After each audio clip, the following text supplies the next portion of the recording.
Hi, my name is Emma Vatt, and today I'll be speaking to you about the recruitment process rules for the sport of volleyball in college. Volleyball is a growing sport here in America, and the age groups of girls for ages 10 to 19, 76% of girls are now playing volleyball, and this includes high school, junior high, and club participation. 96% of NCAA university and colleges now have a volleyball team that they are able to sponsor. And although this is a huge percentage of colleges that have a volleyball team, in order to get a scholarship of some sort, something has to stand out about you as a player individually. Whether this is your skill, your athleticism, your brains, your volleyball IQ, something has to reach out to a coach and say, choose me. I'm the player you want. I'm the one you want to invest in. A little backstory about volleyball and its history. Volleyball was originated in 1985 and originally known by the name of Mintonette. The creator of the sport was named William G. Morgan, and he is from Massachusetts, which is where volleyball originated. He created the game to be a combination of 4 different sports. Those 4 different sports are basketball, baseball, tennis, and handball. And when the game was first created, the net was only 6 feet 6 inches, compared to the net height now, which is 7 feet tall. But Americans in the 19th and 20th century that were volleyball players are not as tall as 21st century volleyball players now. So having a 6 foot 6 net was like having a regulation 7 foot net nowadays. Between the years of 2010 and 2011, there was roughly 409,332 female high school athlete volleyball players, which in the same year, there's 321 teams collegiately and 4,833 players collegiately. Now, most Division I teams are viable to give out 12 scholarships, and these 12 scholarships aren't 12 scholarships per academic year. These are 12 scholarships total until the scholarships run out. So, for example, if in one recruiting class for the University of Texas, they have 4 incoming freshmen, and all 4 of these incoming freshmen are getting a full ride, a full scholarship to play their freshman season at the University of Texas. The next recruiting year, after those 4 freshmen have done their year, played, did all that, the next recruiting year, they will only have 8 scholarships to give out at their discrepancy, whether that's 8 full rides or 1 full ride and a couple partial scholarships. Doesn't matter. They can bring in up to 8 scholarship girls and have as many walk-on players as need, but they only have 8 scholarships to give out the next recruiting year. Until those 4 original girls are gone, they will not get those 4 scholarships back unless one of them leaves or they all leave. They do not get that scholarship money back.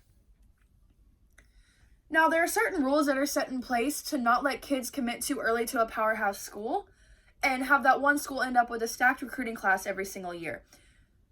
For example, of a powerhouse school in volleyball is University of Southern California, USC, the University of Texas, Nebraska, Minnesota, the University of Kentucky, Florida. These are all big name volleyball schools because they win championships every year. They win conference championships every year. They make it to the Elite 8 every year. They make it to the Final 4 every year. These teams have made a name for themselves.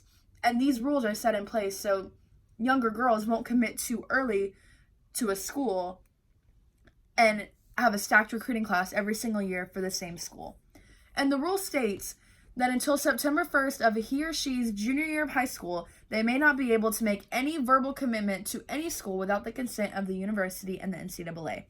Now, a verbal commitment is just you verbally binding with the university that you will make any which way possible to attend that university and play for that school your freshman year.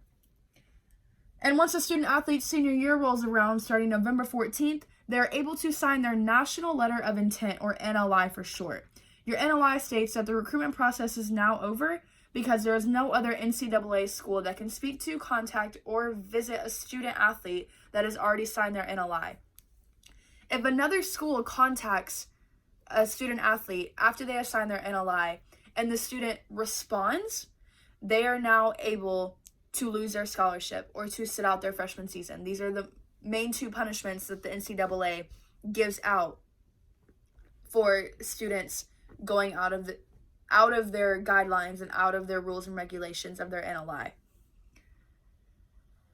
An athlete's NLI is only good for 1 year though, so this goes for every division and not just Division 1.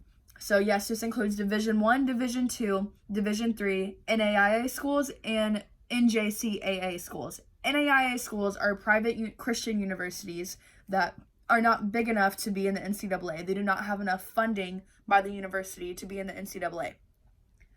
NJCAA schools are the National Junior College volleyball teams or basketball teams. It's the NCAA for junior colleges, for community colleges. Once an athlete signs their NLI, he or she will have to sign another one at the end of their first academic year to ensure that their commitment with the school is still intact and they still will be attending the school the next fall. In conclusion to today's speech, the recruitment process for any sport can be a long and tiring one. I know, I've been there. It is crazy, it's hectic, but especially in volleyball. And not many people are aware of the rules and the recruitment. Not many people are aware of the rules for recruitment, and these rules can very easily be broken if not made aware of them. And I hope I have informed you of all the rules that you need to be aware of. Thank you so much for tuning in, and I hope you'll have a wonderful, wonderful day. Thank you.